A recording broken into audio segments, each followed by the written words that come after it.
Dear student, आपका फिर से स्वागत है महाकाल कोचिंग क्लासेस में। आज फिर लेकर आ गए हैं हम आपको क्लास 10th का पार्ट 5 की प्रश्नावली 5.3 का इम्पोर्टेंट टॉपिक, जो कि आपकी एग्ज़ाम की दृष्टि से बहुत ही महत्वपूर्ण है। जिस तरह हम आपको बताने वाले हैं, अगर आप इस तरह से एग्ज़ाम में करके आते हो तो आपका फुलर नंबर मिलेगा। ठीक है, आपका बिल्कुल पॉइंटों में भी नंबर नहीं कटेगा।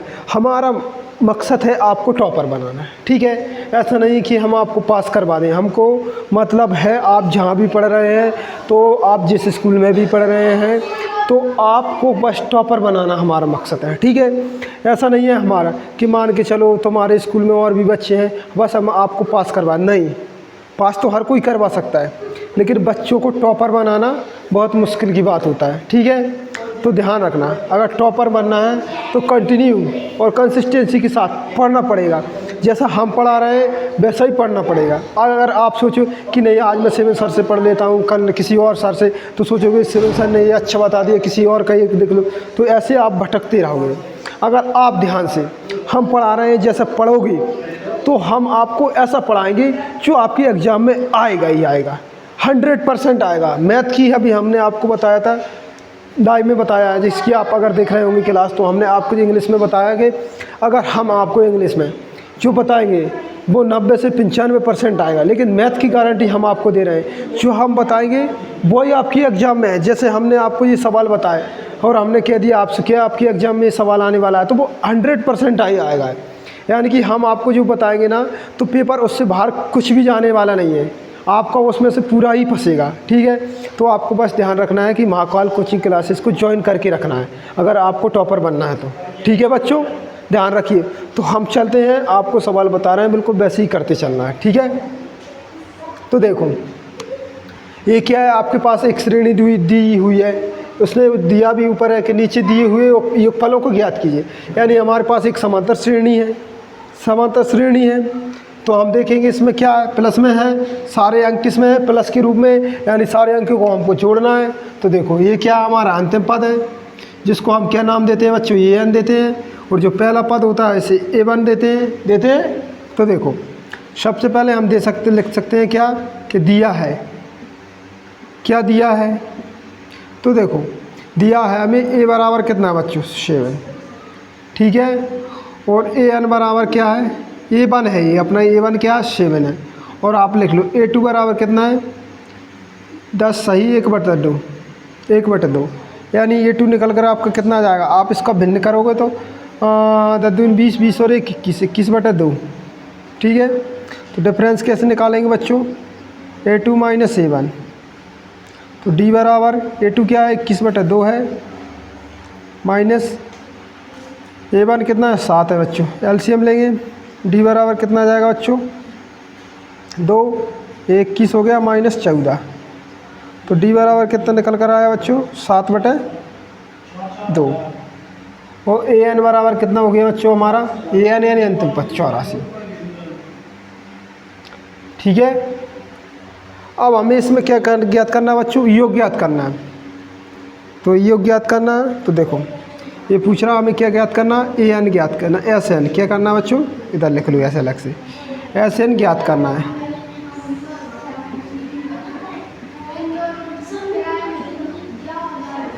तो बच्चों आपको ये बात नोटिस करके रखनी है, जब भी हम योग निकालते हैं तो उससे पहले हमने आपके लिए 2 फार्मूला लिखवाए हैं, तो उसमें हर फार्मूले में n की ज़रूरत है। n की ज़रूरत पड़ती है कि नहीं, चाहे हम कैसा लगा लें, n/2 A प्लस AN यानी अंतिम पद, चाहे हम वो फार्मूला लगा दें कैसा, देखो हम लिख के बता दे रहे हैं यहाँ पर, चाहे हम ये फार्मूला लगा लें, SN बराबर n/2 A प्लस AN, ये फार्मूला लगा दे तब भी n की ज़रूरत है। चाहे हम ये वाला लगाएं n/2 2A plus n-1 into D, तो इसमें क्या हमें n की ज़रूरत है।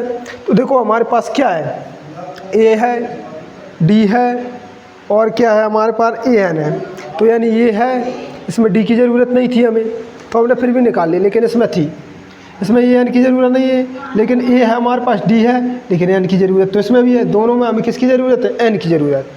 तो सबसे पहले हम क्या निकालेंगे बच्चों, N। एन कैसे निकालेंगे वो कंडीशन देखो हम बताते हैं।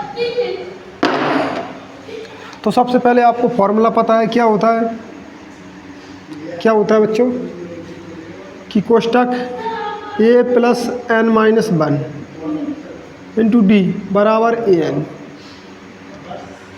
आपने ये चीज़ भी ध्यान रखी होगी, कभी कभी टीचर क्या करते हैं इस चीज़ को आगे लिख देते हैं और इसको बाद में। तो बच्चों इससे कोई फ़र्क नहीं पड़ता है, इससे कोई फ़र्क ही नहीं पड़ता है, इसको हम आगे लिखें या पीछे लिखें, ठीक है। यानी कि दोनों क्या है बराबर में, दोनों मान की वैल्यू कैसी है बराबर है। चाहे इसको यहाँ लिख लो चाहे इसको यहाँ लिख लो, माना तो बराबर ही है, ठीक है। तो इससे फ़र्क नहीं पड़ता है। तो देखो अब इसमें हम मान रखेंगे ए का मान कितना है। जो ध्यान रखना बच्चों, आपका जो ये लिखा रहता है ना, आप फॉर्मूला में से A1 मानिए, जिससे क्या हो आप कन्फ्यूज ना हो। क्या मानेंगे A1, यानी पहला पद क्या है हमारे पास 7 है, प्लस n हमारे पास नहीं है, D हमारे पास है कितना बच्चों 7/2 कोष्टक बाद an कितना बच्चों अंतिम पद 84 लिख लिया था हमने। तो देखो इसको सॉल्व करेंगे तो 7 प्लस इसका गुणा यहाँ होगा तो क्या आ जाएगा बच्चों। आपके लिए थोड़ी सुविधा सी कर रहे हैं हम। देखो इस चीज़ को आप इतना मत उलझो, क्या करना है इसको मत उलझो, ठीक है। तो आप पहले इसे खोल लीजिए, क्या लिखेंगे हम, इसको ऐसा लिख लिए 7 plus n minus 1 into D यानी 7/2 बराबर 84, ठीक है। तो आप ये देखिए ये प्लस का है तो उधर जा किसका हो जाएगा माइनस का, यानी n माइनस 1 इंटू 7/2 बराबर 84 माइनस 7। तो क्या हो जाएगा n माइनस 1 7/2 बराबर 77, ठीक है। तो देखो ये क्या आएगा हमारा n माइनस 1 बराबर 77, जी ऊपर पहुँचेगा 2, ये कहाँ आएगा बटे में 7, काटेंगे 7 एकम 7 7 एकम 7, तो कितना निकलेगा बच्चों हमारा n माइनस 1 बराबर गुणा हो जाएगा 11 दूनी 22, तो n बराबर कितना आ जाएगा बच्चों 22 प्लस 1 यानी n बराबर कितना आ गया 23, ठीक है बच्चों आ गया। अब हमें क्या निकालना है Sn बताया हमने, छोटा वाला फार्मूला कर लो n/2 a प्लस an, इसको हमने बताया आप A1 मानिए। तो n कितना 23/2, ये कितना है A1 7 है, an कितना है 84 है। तो गुणा करेंगे कितना आ जाएगा 23/2, गुणा जोड़ेंगे तो कितना आएगा बच्चों 91, क्या रहा 91, इनका गुणा करेंगे तो कितना आ जाएगा 91 गुणा 23, 3 3 नाम 27 गुणा 2 एकम 2 2 नाम 18, 3 9 10 की 0 1 और 1 2 0 9 3/2, ये हमारा आंसर है। इसका भाग देंगे तो 2 एकम 2 0, 2 चौको 8, 2 छक्का 12, 1 बचा, ये हमारा आंसर निकल कर आ गया, ठीक है बच्चों। तो आ गया आपको समझ में। देखो हमने आपको एक एक स्टेप करके बताया, तो आपको भी ऐसे ही करना है एग्जाम में, थोड़ा आपको स्पीड फास्ट रखनी है। देखो मैथ के आपके बहुत सारे सवाल होंगे, सवाल देखो आपके लिए कम हो सकते हैं, देखो हर बच्चे के लिए कम नहीं होते, जो फास्ट कर पाता है उसी के लिए कम होते नहीं, वैसे तो सभी के। देखो ये एक सवाल बताओ कितना बड़ा हो गया, यानी एक पेज में, तो देखो क्या है बस इसकी स्टेप क्या है ज़्यादा है, लेकिन सवाल छोटा ही रहता है, स्टेप ज़्यादा होती है, थोड़ी स्पीड रखनी पड़ेगी।